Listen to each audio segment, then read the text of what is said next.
Hello, everybody, and welcome to another great episode of Making the Grade with Dr. Vaigneur. I am Dr. Truett Vaigneur, and hey, we made it. As always, we are here in MNN Studios, and not unsurprisingly, I had a last-minute great guest show up, so we threw it together and making it work. We have Eno Darkwa. Yeah, Eno Darkwa.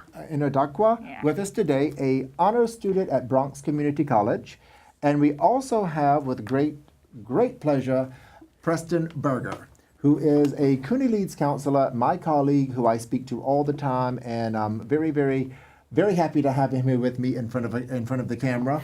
And excited to be here. Yes, we did it. We did it, right? And I'm up here in a Snoopy T-shirt, but you know what? Hey, listen, I grabbed what I could grab, and it's all good. Well, look, everybody loves Snoopy. It all works out. Listen, it works out in the end, okay? Yeah. That's the fun of doing this show, because listen, like, for those of you out there, I work in academia. I'm a counselor, I'm a professor. I spend 90% of my time with great students, and when they can show up, we put it together and it happens.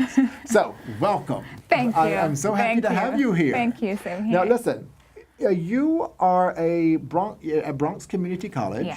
You're 3.9 GPA. Yeah. Yes. But now you're not American. No. Okay. Now, where are you from? I'm from Ghana. Okay, I'm Ghana. from Ghana. Okay. I just moved from Ghana last year, so I've been here for a year and 5 months. Wow. Yeah. Okay, and then what is it like then? Let's start with that then. Let's just get some international flavor and feel to Making the Grade with Dr. Vaigneur. What is the difference, cultural difference in In Ghana, there's a sense of family. Here there is, but here it's more of you being an individual, you just going on your own, doing things on your own. But back in Ghana, everything you do, you have to be considerate of your family, you have to be considerate of your society. But here there's a sense of independence and free will whereby you just go about to do whatever you feel is right. But in Ghana, it's a whole lot of process. Every step you take, you have to think of your family, your society, how is this step going to look back, not on you, but on them. So it's basically you put them first before yourself. So, oh, wow. Yeah. Okay. All right. But now listen, we have to understand that we are in New York City. Okay. America is vast. That's so true. You're describing what many people could say is this very southern lifestyle down south in South Carolina, North Carolina, Tennessee, Georgia. Well, what else is different? You're in school. You're very stylish, very pretty. What sort of influences did you all have there in Ghana? Was makeup the same? Was pop culture? Did you watch MTV all day? I mean, what happened? So it's very interesting to know that in Ghana, we almost have everything that we have here. So in Ghana, everything you mean like TV, movie, music? I mean, yes. Yeah, okay. Yes. So we get to watch movies that are being produced here. We have KFC in Ghana. I wouldn't be surprised if the next time I go back, we would be having AMC theaters there because they are fast. The country is fast developing and they are incorporating a lot of Western culture in Ghana. So wow. Yeah, so it's more of being in tune with what's already going on here in Ghana because we have big malls that we go to. There are fancy stuff I get to see here. Some are actually there. So yeah, but with the differences, it's a developing country. So I would want to talk about how we treat people with disability. Yes. There's a whole lot of stigma. Like when I came here, in Ghana, it would be very hard to go to a college and be registered with the Office of Disability. There's this whole stigma as to how people will see you and all that. But when you're here, it's totally different. Here, it's like we accept you for who you are, and we're going to champion you to be the best you can be. Wow. In Ghana, that's good to hear. Yeah. In Ghana, it's hard. There are people that we are trying our best, but it's really hard to have what we have here, what I am blessed to be experiencing now in Bronx Community College. Well, that is very good to hear, and most people out there do know I work for the City University of New York at York campus, York College, and my great good colleague here, Preston, works at Bronx Community, and we work very hard on all CUNY campuses to give a welcome and a stigma-free experience to the university. Yeah. And I think, you know what, America is getting much better. You know, I speak to, primarily with the show, I will just get in touch with various other disability centers in other parts of the country and just speak to them, campuses down south in the Midwest, and we just chat, and they all have the same idea that, you know, we want all of our students to have a great college experience. And while we are on the topic of students, you are an amazing student. Why do you think you're so successful at being a student? Now, you have a 3.9 GPA. You know, what was it? The Senate? The SGA, was it? Okay, yeah. SGA. Okay. So I would say the reasons for my greatness as a student now would be in regards to just two things. The first thing is, when I moved here, the mindset that I had, I said I'm going to take control of my life, and I'm not going to allow the things that I'm going through, my sicknesses, to dictate or direct my life. I'm actually going to take control and take advantage of every opportunity that I get. And BCC, oh my God, BCC has been phenomenal so far. And the second thing is, I'm a Christian, and it's just God. I believe it's just His grace, because trust me, I haven't always been this great of a student. So after my first semester, I'm like, oh, I can actually do this? And I'm like, okay, then let's see how it goes. So it's basically my mindset and God, and it's been great. It's been great. Yeah. Now, you are within the, now, at York, we call it the CSD, Center for Students with Disabilities.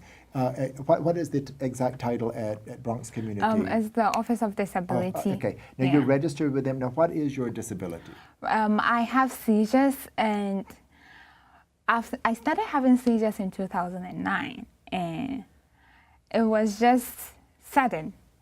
So from 2009 to 2015, they couldn't diagnose what was causing the seizures. So I was in and out of hospitals, and that was affecting my academics, because I had to miss school. Whenever the seizures come, I just had to miss school. I had to be in a hospital for a week, 2 weeks, and they couldn't actually tell me this is what is going on. So in 2015, a neurologist that I went to see diagnosed me of having epileptic seizures. Yes. So they put me on medication, which I took till recently. So when I moved here, I had to meet another neurologist, and he said he would want me to go through another testing process to actually figure out what is actually causing the seizures, because even though I am on medication, I was still having the seizures. So in February, I had to be in Monty for a week, Montefiore Hospital for a week. And at the end of the whole testing, they got to know that the seizures that I have been having are actually non-epileptic seizures. So the medication that I had been taking for 2 years were just stuff I was just taking. So they advised me to go in for therapy, which I am actually doing now. I go in to see a psychologist in Monty, and it's been great. Yeah. And has it helped? Seeing the therapist has helped the seizures? It has helped. That's great. I'm looking since I don't know how this whole, because whenever it comes, it just comes. So I am being very hopeful that at the end of my time with my psychologist, I would have had total control over how to manage what I'm having now. So. Well, all the best with that. Thank and you. again, you're doing so well in school, so something is working for you. I'm going to step out of secrets because you're doing well. Now, you spoke about quite a few things. Do you love the area you're studying? Yes, I love human services. The goal is to branch into social work and become a clinical social worker. So for now, getting introduced to how the whole field works, it's amazing. I love the things that I get to learn and what actually motivates me is how I'm going to end up being very helpful to other people, and that's just what's keeping me going. I'm like, this is what I've always wanted to do. So yeah, I find that, and again, since I've been doing this show, every time that there's a successful student here, the one factor that combines you all together is that you really love your major. Yeah, so I think being in the right area is vital to being a successful student. And when I was doing my homework on you, I found a quote you said. You said, "I have a passion and motivation to help others reach their fullest potential." yes. Where do you think this overall drive comes from? That you have, one, for helping other people, but I think at this time in your life, more importantly, for helping yourself. Yes. This quote, it's from the way I see life and how I have experienced life myself. And now I've gotten to know that in life, it's good to believe in yourself, but it's way better when you have a great support system. So that whenever you feel down, you can get someone to hold you up and say, you can do this. So wanting to see others reach their highest potential, I believe having the right mindset, having your mind being in a well state. So I just have this desire to help people to always be in the right emotional, psychological, intellectual states, that whenever they feel down, I should just be the one to let them know you can do it, and just to push them to be the best. Yes. Okay, and I think that's very good advice. How important do you think it is for people to be involved on a university campus? It is very, very important because you get to develop yourself as an individual, and as a leader, you get to learn about leadership skills that you will never get to learn if you don't put yourself out there. And you get to give back to your community. You get to give back to other students who do not know how it feels to be out there. Or, we all have our own issues. Like being part of the student government, I feel like it's a challenge to me because the students have put their trust in me to help them to succeed. And that is a whole new area that you get to learn, you get to network, you get to meet new people. And the one that keeps me going is you get to help people, you give back to the community that has blessed you to be who you are. So yeah, it's very, very important. If you get a chance, just do it. And you don't really have to be part of the student government. You can you can volunteer on campus, because on BCC campus, and I know that on other CUNY campuses, there are so many activities that goes on that you can just volunteer. Yes. And sometimes you wouldn't want to put yourself out there. I am that person. I never want to put myself out there. But I feel like with all that BCC is giving me, it's just helping me to be an all-round person, because that's what it is to be in college. You just don't go for the academics. You go to build yourself all around and to be holistic. So when you're coming out as a full package, not just the full package. I love that. I love that. But now, I think we had the conversation before we started filming. You were saying that in the university system here in America, or in New York, I should say, that you did notice that you could meet so many different people, so much diversity that you did not experience back home in Ghana. Could you elaborate on that for a little bit? For example, BCC, I'm on BCC, so I'll be quoting from BCC a lot. I've met students who are parents who are from Dominican Republic who are having a full-time job and are full-time students, and you see them and they have great GPAs, people with disabilities, and you see them achieving, and that inspires me. That is something that I never saw in Ghana, because in Ghana you wouldn't see a parent like an 18-year-old or a 20-year-old who has a child in school, because once you give birth, you just have to be home. So seeing that it's so inclusive. It allows you to be yourself, and they cater for you. They give you all the resources you need to be a good student. So meeting all these people just inspires me to be the best I can be, because when I see someone who is disabled, because I have this friend who has another disability, and she's like a great source of inspiration to me, because I see her and she's doing so well.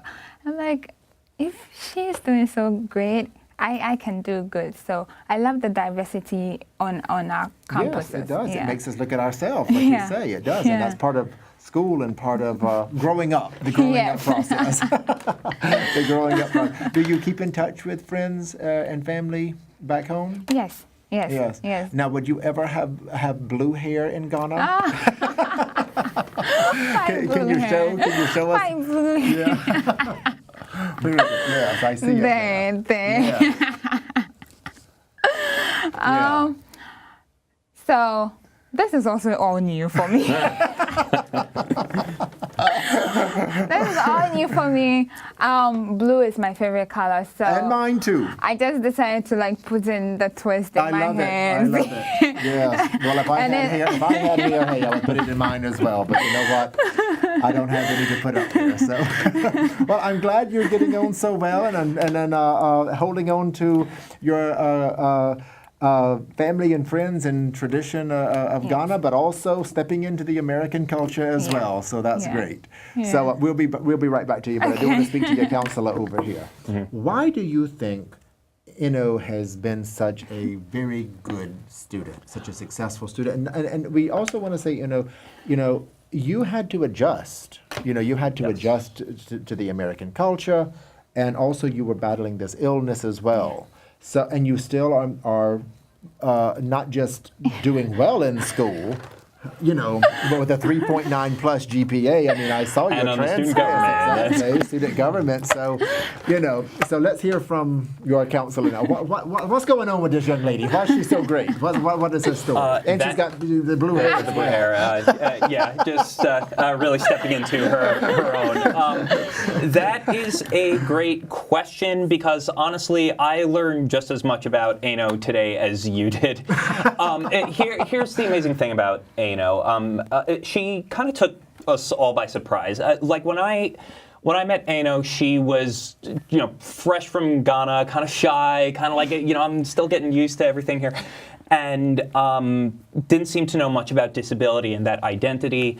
And so she comes to these workshops that I'm running. I ran a series of 4 workshops on transitioning into college. Oh, wow. Okay. Which for a lot of those students, the students who are from America, it was about, okay, how do I advocate for myself? How do I adjust to the way academics run in college? And the workshops were specifically sponsored by the Office of Disability Services. Yeah.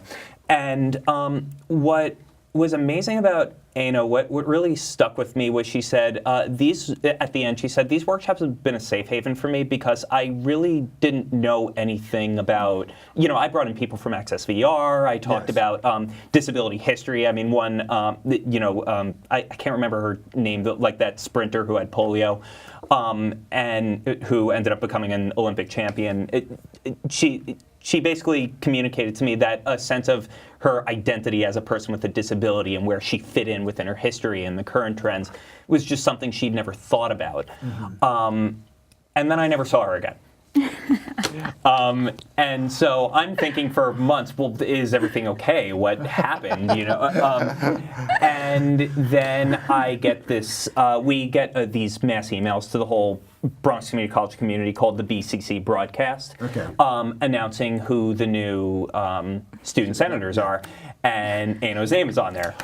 And Wow. I'm thinking, oh, wow, she got involved. Well, why don't I check her GPA, because I can do that. You know, I have access to the student records, and I see a 3.9. And so I'm thinking, well, I didn't have to do much there, but, you know, great. I guess I hope it seems maybe, I don't know if it was my workshops or just she had that internal grit in her. I mean, one thing that really stuck out to me about Eno is that she asked great questions. She was never afraid to ask questions. She was always first to show up, last to leave. I think that she just is somebody who absorbs. And more importantly, what's really come across to me is that she's figured out what works for her. Yes. Sorry to be talking about you right here. It seems to me like you've really figured out what works for you, and you just commit to that. And I wouldn't be surprised if, honestly, you being part of the SGA is just an extension of that. Of I can be a leader. Okay, what's that like? And just constantly digging for what's the next answer. Well, don't stay on that, because we do have to open it up now to all students at the university. Okay. And, you're very successful. And as you just said, answering questions, in other words, you've kind of found your place. And, what I'm hearing from you is that you feel solid, but you're still evolving, you're still involved, you still, and that's great, and you will always be, as well as I am too, So, but what advice, Preston, do you have for students who may be struggling, trying to find their place at the university, because we do see that, Yeah. and it does not mean. I do want to stress, and I know you can jump into this as well. I do want to stress it doesn't mean that they're not good students.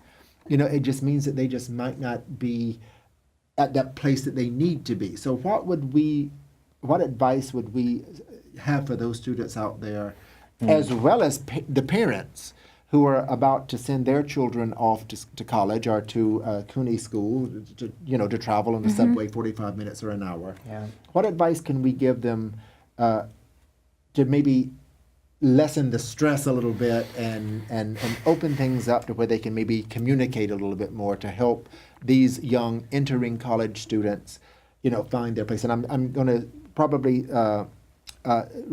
narrow this down to entering college students, because Bronx Community we do need to say, people out there who don't know, it is a community college. Okay, so you mostly deal with the first 2 years, and you were only in your first 2 years now. So what advice, Preston? I want you to tackle that first, and then I do want to hear from you. Well, I should point out, not just that it's a community college, it is a community college in one of the roughest regions of the country. I mean, we're talking about people who are experiencing a lot of poverty, a lot of, there are students who are homeless, there are students who come to school hungry, which is, a great thing at our school. We have a food pantry now, the Single Stop. There's really bustling and really developing as an entity. God, what can I tell to lessen the stress? It's okay. Basically, I think is where I would start with. I tell so many people when I first sit down with them that, look, wherever you are in your life right now, you need to honor that first. And if you need to, because I've had students come to me, I don't know if I can make, look, if you need to take a semester off from school or you need to work, do that, because you need to take care of you. You're the number one priority. In the meantime, while you're here, you've got someone like me and the Disability Services Department to rely on. Go to the Office of Personal Counseling. Go to Single Stop. Get to know what your support systems are on campus, and get to know yourself. College is a journey for me, and I think it's a way you should just allow yourself to find more about yourself. Because as I said earlier on, I wasn't an A student, and just taking advantage of all the resources on campus, I think that's one of the reasons why I am here today. So you're never alone, and just come, headed up, like be ready to work and put in your all. And another thing is, whatever major, Dr. Chue just said, whatever major you're studying, you have to love it. Because one thing... you know what, it's so simple. Why I say this every time, such simplicity, but yet so profound. Yes. And it's so important. I get so... just strong about that, because we have students in nursing that really want to be in, the theater or something of that nature, and it just really is, it's hard for them. It really is hard for them. I actually was going to bring up, I've spoken to a number of different professors about this too, where nursing, especially at Bronx Community College, I'm sure nursing is very popular. Everyone thinks they want to be a nurse or a social worker, and it's not that they don't, actually. Sometimes it's not like they do have a passion for the medical field or the health field, but you could do public health as a major. Yes, you could do human services. You could do psychology. You could study Spanish and get in through the back door as an interpreter. Right. There are so many different options. Yeah. I think so too. So with loving your major, because it's hard work, your professors would they want you to grow, so they would be expecting more from you. And if you don't have that mindset to grow, you would just be in the corner and you would want to give up. But once you love what you're doing, you take up the challenge that your professors give you, and at the end you see yourself and you say, I actually made it. And you find something about yourself, like finding that I can be an A student, and it's really exciting. Because for most Ghanaians and most Africans, whenever we come here, our parents are, oh, go and do nursing. Why not nursing? Everybody wants to push their children into nursing. But I believe you should just know yourself. Yes. Even if you don't know, you can just be on, that's why we have counselors there, that they would help you figure out what you want. And once you know what you want and you love what you're doing, there's nothing that will take you away from what you're doing. I don't have anything to add to that. I think that sums it all up. This has been great. So good to see you outside of work. And young lady, what can I say? Thank you. All the best to you, Thank okay? You so Take much. care. Thank you. See you next week. Take care. That was nice. Yeah. And you were nervous at the beginning?